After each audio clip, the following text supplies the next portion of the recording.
கண்ணா கண்ணா பாருப்பா, நான் படிக்காதவன், பள்ளிக்கூடத்துக்கு போகாதவன். உனக்கு எப்படி சொல்லி விளங்க வைக்கிறதுன்னு எனக்கு தெரியல. என் கண்ண பாருப்பா, என் மனவேதனையெல்லாம் இப்படித்தான்ப்பா என்னால வெளிப்படுத்த முடியும். நான் செய்த பாவமோ என்னவோ, உங்க அப்பா மேல லாரி ஏத்தி அவரை கொன்னுட்டு அந்த மனவேதனையை என்னால தாங்க முடியல. இப்ப நீங்க எல்லாம் என் மேல விருப்ப காட்டி பட்டி கிடந்துகிட்ட அந்த பாவம் என்னதான்ப்பா சார்? நான் லாரியில பாரத்தை ஏத்தி இருக்கேன், அது வண்டி தாங்க.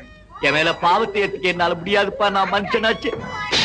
கண்ணா, உன் காலில் விழுந்து கெஞ்சி கேட்டுக்கிறப்பா, கொஞ்சம் சாப்பிடுப்பா, கொஞ்சம் பாப்பா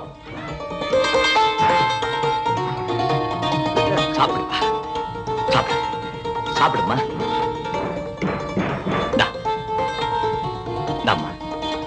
சாப்பிடு.